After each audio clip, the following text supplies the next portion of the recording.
Welcome to What's Your Story? I'm your host, Sherita Williams, and tonight my guest is an avid for literacy. She's an educator and she's a renowned author. She comes from Philadelphia and her name is Dr. Rachel Slaughter. Please help welcome her to the show. Rachel, welcome. Thank you so much for having me. Rachel, tell our viewers a little bit about yourself. So I am an educator, and I started work in this business about 30 years ago. So I started teaching in Catholic schools and then went on to public schools. And during that time is when I saw the dearth of multicultural literature in the classroom. Like there was a scarcity, right? A drought of the genre. And that's where this vocation of sharing multicultural literature came from. Okay. So how long have you been an educator? So this is my 31st year, and I've done just about everything in the business, classroom teacher, administrator, cleaning the lavatories, whatever you could think of, I've done it. Tutoring, just because I love being with children and I love teaching. That sounds great. My daughter is also an educator. I think this is her 9th year. She teaches in New Orleans. So I'm very proud of her as well. So your book, The Turning Page, The Ultimate Guide for Teaching, why was that book so important to get out, especially now? Right. So at this time where you see there's racial injustice and insurrection and so much violence in the world as it pertains to race, now is the time to start thinking about how can we solve the problem, especially in the classroom where many of the thoughts about race are learned, right? And so kids learn about race at home, but they also practice their philosophy about race in the classroom.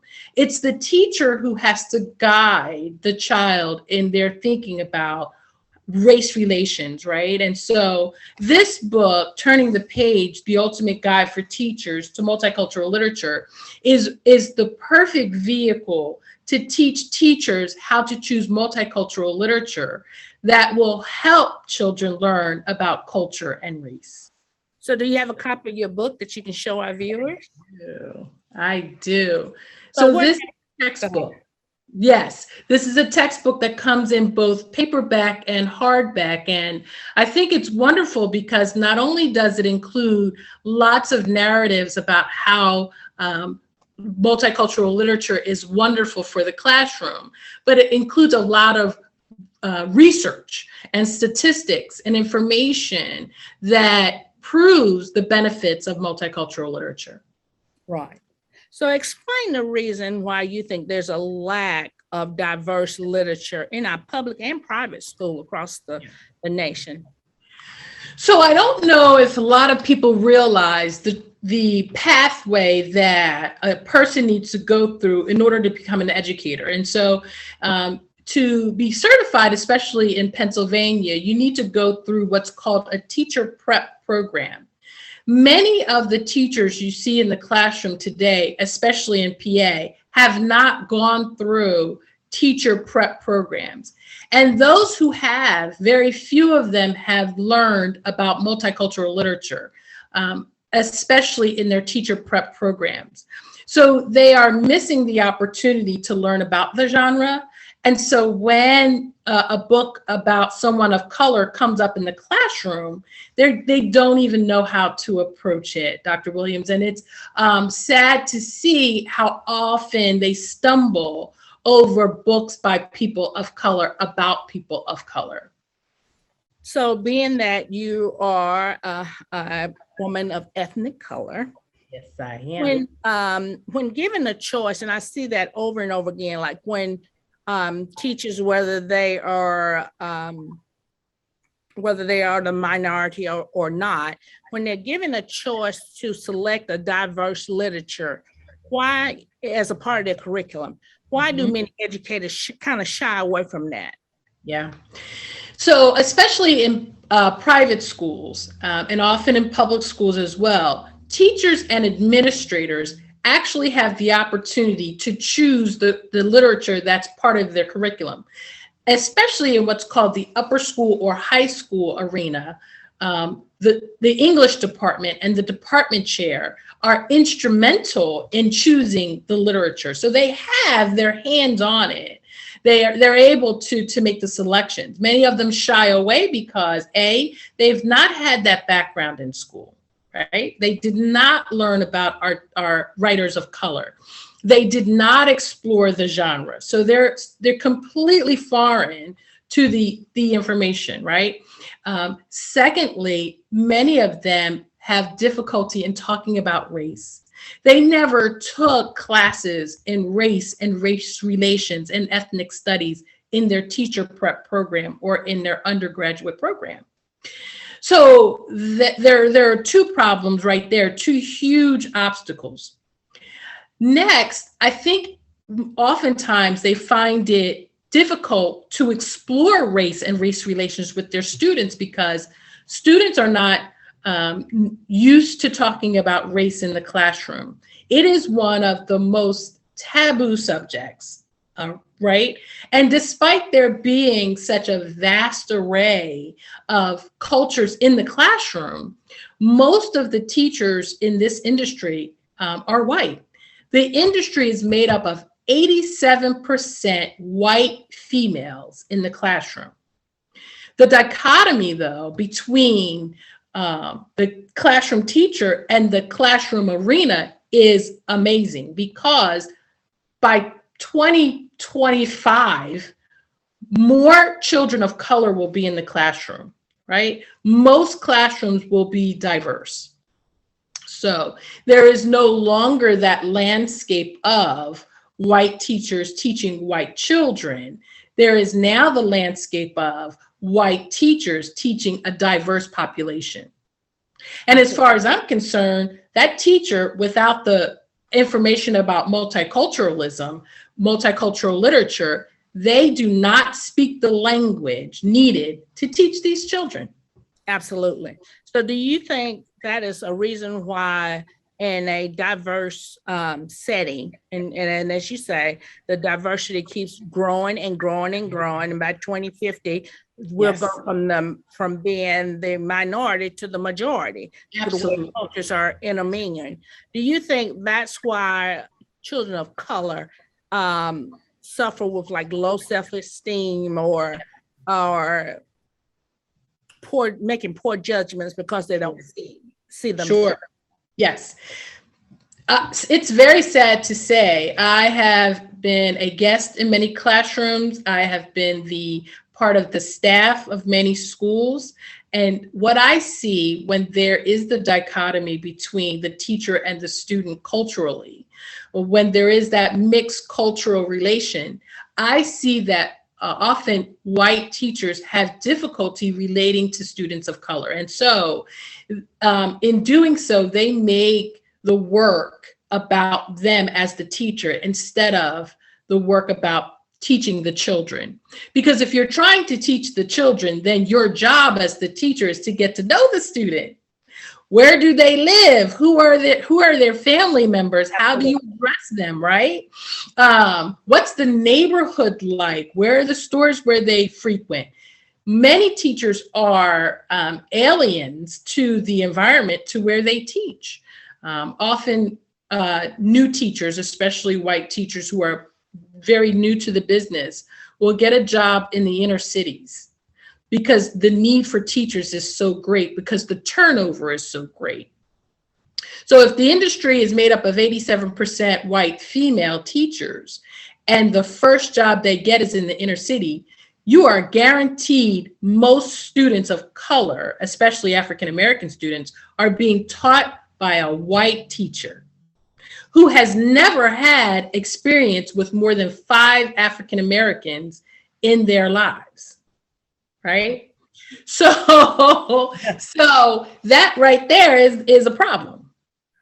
So Dr. Slaughter, do you think the pay, or what is the lack of, like male role models. I'm talking about Black role models.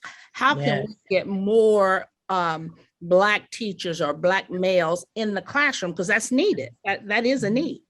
Absolutely. There is a movement here in Philadelphia for we have quite a few men of distinction charging young men to go into the classroom. I don't think that is the problem. The pay is not the problem. It is the teaching culture, the culture of the school that's the problem. I think men of color, African-American men, would enjoy being a role model to young people in schools. But when they go to school, and again, the population of teachers, the faculty is 87% white females, that man of color, that Black man, does not fit in, right? And so it's difficult for him to maneuver the culture, right? And the camaraderie of the white people to each other, which makes him feel alienated, right? So I think that's a major point in terms of thinking about why don't Black men go into the classroom. We have to remember Black men are feared on the street, right? Let alone in a closed environment where the population is 87% white females. Let's tell the truth, right? So we have to visualize how that looks, right? So our men of color, our Black men, are very sure of themselves, right? They are very misunderstood when they are making their way in this world. They're considered aggressive instead of self-assured, right? And that often comes off as something that people would rather not be a part of, right? So they don't want to become friends with this man of color or this Black man. The other part of Black men not being in the classroom comes from the hiring practices, right? So most people in human resources are not hiring Black men for purpose, right? They have other people in mind, people who may fit in the culture of the school a little bit better, right? So that's pretty important to note. So it sounds like your book, your guidebook, can be used not only in the hiring process, but in the classrooms for teachers. So give us some tips that we can get, say if I'm a new grad and saying I'm a white teacher, what would be some tips that I could get from your guidebook that would help me be able to relate to my students? And also, is this book only for teachers? Right, so that's a great question. I'll take that part first. The book is not only for teachers. Many parents, especially those who are running school from home, who are navigating at-home learning, right, or distance education, could use this book as a way to understand the qualities that a book needs to have in order for it to be educational, or in order for it to be without bias or stereotypical, and have images in the book that are okay to share to a young person, right? So that's first and foremost. I think the audience includes parents who are doing at-home school. The other audience are educators, right? And some of the tips that they would learn from this book, starting with the rubric, is a way to understand how stereotypical images and biased images in the books may be harmful to our children, right? Especially children who have never had opportunities to be in the presence of a person of another race than them. Right, so I have something in the book called the quilt metric, and it's a very quick way for teachers to learn how to choose quality multicultural literature, starting with something very simple like, what is the lesson in the book that you're supposed to learn? So that would be the L of the quilt acronym, right? What themes from the book can you teach that would make sense and help children learn about race relations, and how to take care of each other and tolerate each other's backgrounds. So those are lessons and quick ideas that teachers can get from the book. Those are examples. Well, Dr. Slaughter, we're going to take a quick break and hear from our sponsors, and we'll be right back. Thank you so much.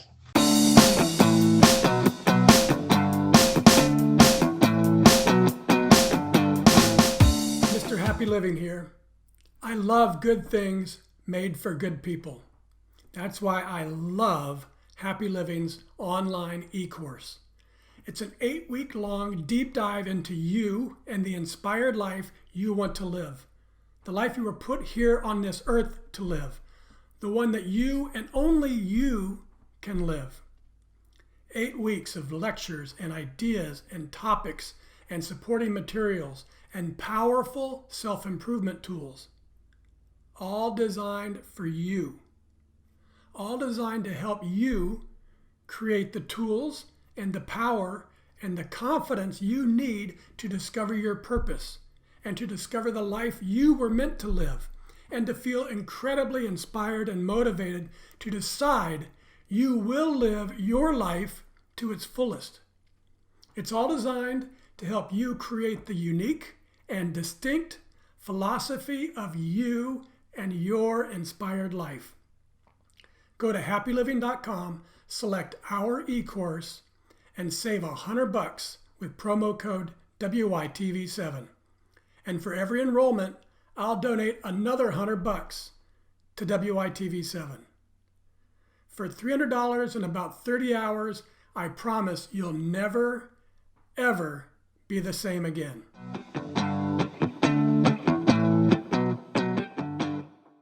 We're back. And tonight, my guest is Dr. Rachel Slaughter. She is an educator, an avid for literature, and also a renowned author. We were talking before break about your book, The Guide for the Ultimate, I don't want to mess it up, The Ultimate Guide for Teaching. And the name, well, the turning point, The Ultimate Guide for Teaching. So our question when I left was, is it only for teachers? And you went through and you explained that it's not only for teachers, it's for anyone. Sure. So if you can kind of expound on that and kind of get our viewers up to speed and where we left off. Absolutely. So the book really does help educators understand the qualities needed in a book to be appropriate for the classroom, because not every book written by a person of color about a person of color or about people of color is appropriate for an educational setting. And it's really, really important to know that there are actually books out there that are written by people of color, about people of color, that are perpetuating stereotypes that are against our people, our race, our people of color. There are also books written by Caucasian people about people of color that are promoted as multicultural literature, but are promoting negative stereotypes about people of color. So this book actually goes step by step, right? It's a stepwise guide to choosing books that are appropriate for our young people and their minds. And that was going to be my next question. Why is it so important that our youth read diverse literature? Most of our youth don't even know what diverse or multicultural literature is. And so how would they know, because it's not being taught? So give us some examples, like in your book, like an author that you would recommend, or the necessity of our young people getting educated on who we are as a people. Absolutely. There are so many authors who I would recommend for the classroom who you can trust are writing in a way that's non-biased and does not have stereotypical images, that an author who celebrates culture, especially the culture of people of color. Because honestly, it is a shame to be in the classroom where you do not feel like you're part of the curriculum. You almost feel lonely and isolated, right? You feel like you are invisible, right? So for many people of color, it's emotionally and mentally draining to sit in front of a teacher who does not look like them, does not reflect their culture, and to hear them talk day after day about someone else and not them, right? So students of color, though, they often find it difficult to articulate the loneliness that they feel and the disconnect that they feel in the classroom when no one's talking about them. No one's talking to them because really they're being talked at, right? And I know that feeling because I went to schools that are called PWIs, predominantly white institutions. So I went to schools where I might have been one of four African-American people in the whole school, right? And I went to school during the time they would say things like, Rachel, can you tell us more about slavery, right? The classroom teacher was so inept at that time, right? During those times that you think that there are some miscues and some derogatory words they use about people of color today in a quiet way. I was called those names in a public place in grade school, in high school, right? In college, right? And so when I think about how I can save the children today, I think about how multicultural literature could help. And one of the best authors, a genius writer, Jacqueline Woodson. So Jacqueline Woodson is an author from New York, and she is a prolific writer who writes about the African-American culture. One of her most famous books, or one of my favorite of hers, is called Another Brooklyn, where she talks about the milieu of the Brooklyn town where she's from, right? The city and the environment that she lived in during the 70s and 80s and so forth. And I think that's wonderful. That's wonderful. And that's something that the children need to learn about. Where do people of color live? How do they live? How do they speak to each other? How can you speak to them to get to know them? All of this is inside of a book. Absolutely. So given that, Dr. Slaw, that you are a seasoned educator, as myself, what inspired you to be an avid reader? Because there was no examples coming up, we didn't have it. So what inspired you to become that avid reader, and what made you become an author? Right. So I'm lucky to say that my parents, they were older parents than the typical parent. They were educators themselves. So they were educators in the sense that they were the mentors of our young family members, right? Mentors of young people in our neighborhood. And I grew up in a town where the houses were pretty big, right? They're the houses that the years and years and years ago, the engineers who built the railroads in our town, these were their summer houses, right? So the houses had what's called libraries inside the house. Now they call them family rooms, but in the houses where I grew up, they were actual libraries. So my house was filled with books, wall to wall books. And there was nothing for me to do except for read, because I was from a sheltered home where my parents were overprotective. So if I could go anywhere, I could go to the library, right? And that's about it. So I spent most of my time there reading. And I think that is what motivated me to become a writer, because I was reading literature that lit me up inside, that really inspired me. And I decided a writer is just a renowned artist. And I wanted to do that work. And something else that inspired me too is that I have a relative, my older brother, who is a Pulitzer Prize winning author or Pulitzer Prize winning playwright. And so he also inspired me to write as well. So is that why you're such an advocate for diverse literature? Absolutely. Yes. And I find that many of our authors of color are being slighted. First of all, books of color are not printed at the same rate as books by people who are not of color, right? Who are not ethnic. So that right there is unfair. So the industry, the publishing industry, is racist, period, right? So if you look at the editorial board of most publishing companies, you will not find anyone of color. I'm sad to say that in this industry, there's only 5% Asian American people involved in the publishing industry, right? Slightly higher for African Americans. Okay, so that means when a manuscript comes across their desks, if it's written by a person of color or somebody who sounds like they might be, it may not get published just for that reason. So I advocate for writers of color because no one else is. They're not being acknowledged in the publishing industry. So I would like to be their champion. So, and you bring up racism, which we know that racism is at an all-time high. Yes. But is it because the publishing industry is predominantly white or privileged, or do you think they're saying the material is not worthy of being published? It's a really good question. I think it's a both and.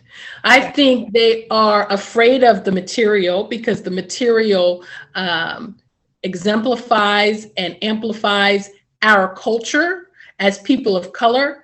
And I think they would also like to maintain the status quo by continuing to talk about the majority, right, or white people, and the qualities and life of white privilege.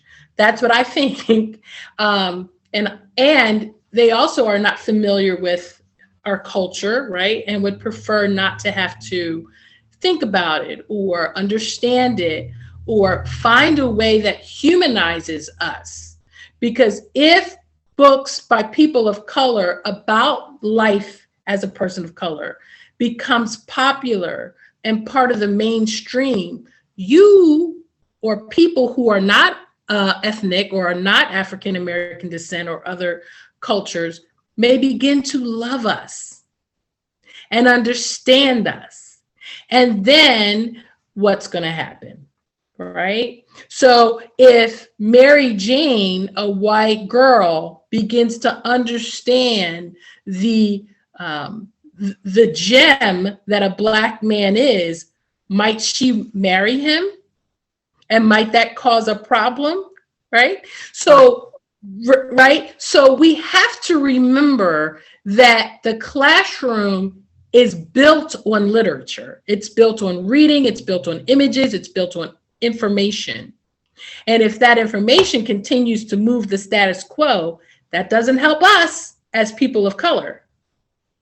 It helps the majority. Absolutely. And when I think about, your book as a guidebook for the diverse community, have you thought about doing workshops, or do you do workshops Yes. to help teachers, become better balanced in a multicultural world? Yes. Thank you so much for saying that. I offer, I guess you would call them Zoom classes that do not require an honorarium or any fees.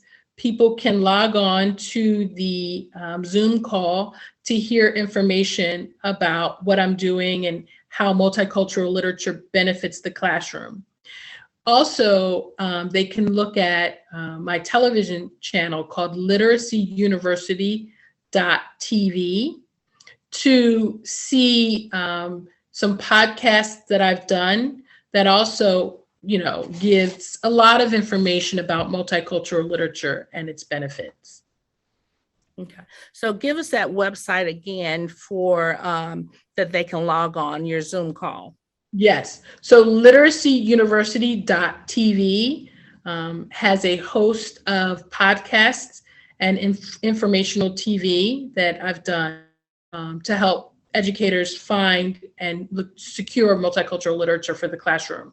And then through other social media sites, I advertise Zoom links that educators can log on to or click on to watch me do live informative podcasts.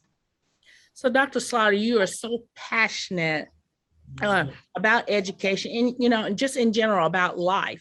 What do you hope that our viewers or, everybody out there will get from your guidebook on literacy? So I'm hoping that everyone who reads this book begins to get a passion for, multicultural literature and the benefits and how much it could help save the brown children in the classroom and children of other ethnic backgrounds. I think that they are often ignored because the literature does not reflect them. They don't have what's called the windows and mirrors to the other worlds, right? And I think that's a travesty. I think all students should have mirrors and windows to the world, right? To see themselves and to see others. I think that children can learn how to live with each other vicariously through these books. They can learn lots of lessons about what it means to be a person of color and to relate to people of color. Everything they need to know is in these books. Absolutely. So what writing projects or professional endeavors do you have coming up for the near future? What is your plan? What is Dr. Slaughter's plan for the near future in literacy? I think for the next few weeks, especially until the end of the 2021 season, I will do conferences and presentations, especially live on Zoom. And I will be recording podcasts for literacyuniversity.tv. And then I'm blessed to say that the workbook to this textbook will be out by 2022. So that includes in the new book a journal which helps educators explore the reasons why they sometimes ignore multicultural literature. I think those feelings need to be excavated so that they can begin to understand that they don't have a disdain for multicultural literature, but they have a distaste, and there's a distaste for a reason. They were taught not to celebrate multicultural literature. Absolutely. So pull up your book one more time and tell us where we can purchase your book, The Turning Page. Thank you so much for having me. I want to say that for sure. And this book can be purchased at Barnes and Nobles and also somewhere in Philadelphia that our native Philadelphians love called Uncle Bobby's. It's also on Amazon and any other bookstore location. For Dr. Rachel Slaughter, we want to thank you and we want to thank our sponsors. And we also want to thank WYTV7 for the platform to come in and for you to be a part of their mission, because the mission for WYTV7 is to educate, empower, and encourage. And you have fulfilled all of that. And I want to thank you for letting your story become our story on What's Your Story. I'm Sherita Williams, the host of What's Your Story, and we'll see you soon. Thank you very much.